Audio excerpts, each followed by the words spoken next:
तिरुपति बालाजी के प्रसादम लड्डू में fish oil और चर्बी कहां से आई पता चल गया। जांच रिपोर्ट देखकर आपको भी आएगा भयंकर गुस्सा।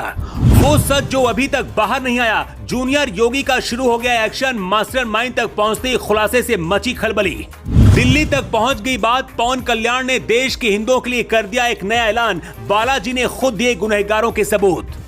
तिरुपति बालाजी के प्रसादम को लेकर जब मचा था पूरे देश में बवाल, अचानक जूनियर योगी ने आगे आकर संभाला मोर्चा और कर दिया बड़ा ऐलान। लड्डू में चर्बी और फिश ऑयल मिलाने के लिए कहां से पहुंचा था। दावा किया जा रहा कि तिरुपति बालाजी से 1 लाख लड्डू अयोध्या में राम मंदिर उद्घाटन के दौरान भी आए थे। इसलिए अब योगी आदित्यनाथ भी भयंकर गुस्से में हैं और कुछ बड़े फैसले ले सकते हैं। उधर योगी स्टाइल में अब आंध्र प्रदेश के जूनियर योगी का भयंकर ऐलान सुनकर खलबली मच गई है। आखिर कैसे खुलासा हुआ और जिम्मेदार कौन है, पूरी कहानी इस रिपोर्ट में आपको बताते हैं। तिरुपति मंदिर देश के सबसे बड़े मंदिरों में से एक है। यहाँ हर साल करीब 3 करोड़ श्रद्धालु दर्शन करने के लिए आते हैं, यानी रोजाना करीब 82,000 श्रद्धालु भगवान वेंकटेश्वर स्वामी के दर्शन करते हैं।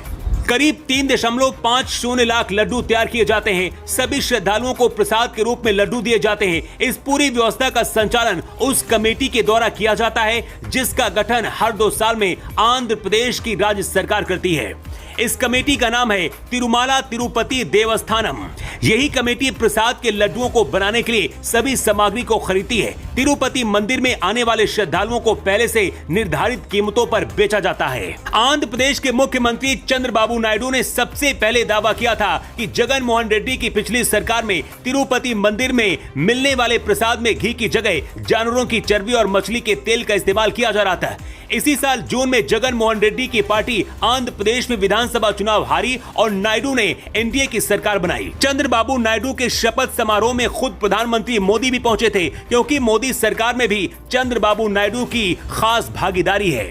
9 जुलाई को मंदिर बोर्ड ने घी के सैंपल गुजरात पशुधन लैब भेजे और 16 जुलाई को लैब रिपोर्ट आई। इसमें एक फर्म के घी में मिलावट पाई गई। राष्ट्रीय डेयरी विकास बोर्ड की फूड लैब काल्क ने बताया कि जानवरों की चर्बी और फिश ऑयल से तैयार घी में प्रसादम के लड्डुओं को बनाया गया। इस खुलासे के बाद से हड़कंप मच गया था। तेलंगाना से बीजेपी विधायक टी राजा सिंह ने कहा है कि पवित्र लड्डू प्रसादम में जानवरों की चर्बी और मछली के तेल मिलाने वालों के खिलाफ कड़ी कार्रवाई होनी चाहिए। कर्नाटक बीजेपी ने भी जगन मोहन की पार्टी YSR कांग्रेस के खिलाफ हमला बोला। बीजेपी कह रही कि आंध्र प्रदेश में पिछली सरकार ने तिरुपति मंदिर बोर्ड में गैर हिंदुओं को नियुक्त किया था, जिसकी वजह से पवित्र परंपराओं से समझौता हुआ। आरोप है कि हिंदू मंदिर बोर्ड में आखिर किसी गैर हिंदू को क्यों शामिल किया गया। क्या किसी साजिश के तहत ऐसा किया गया था। मामला इस वजह से भी और ज्यादा गंभीर हो गया क्योंकि आंध्र प्रदेश में इस वक्त एनडीए की सरकार है और जहां बीजेपी की सरकार होती है वहां कुछ नया जरूर दिखता है। यही वजह कि जब तिरुपति बालाजी मंदिर के प्रसादम को लेकर ऐसी खबर आई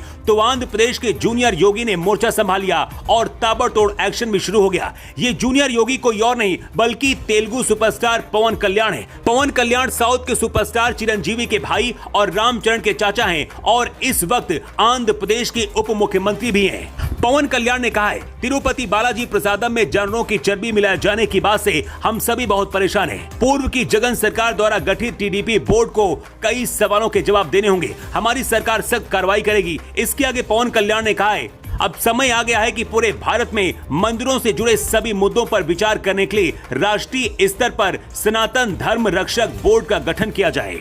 उत्तर भारत में योगी आदित्यनाथ हिंदुत्व के फायर ब्रांड नेता हैं और साउथ में जूनियर योगी बनकर पवन कल्याण उभर रहे हैं। पवन कल्याण की मोदी भी तारीफ कर चुके हैं। जब मोदी तीसरी बार पीएम बनने के लिए चुने गए उस दौरान भी मोदी ने पवन कल्याण की तारीफ जमकर की थी। तिरुपति प्रसादम मामले में अब पवन कल्याण की एंट्री हो गई है और इसके साथ ही एक्शन भी शुरू हो गया है। तिरुपति बालाजी में जो हुआ उससे देश के सभी हिंदू दुखी हैं, क्योंकि दावा किया जा रहा है कि भगवान राम के मंदिर के उद्घाटन के दौरान भी वहां से 1 लाख लड्डू आए थे। ऐसे में इनमें भी जानवरों की चर्बी मिली होने की आशंका है। वैसे इस मामले में आपकी राय क्या है, कमेंट करके जरूर बताएं।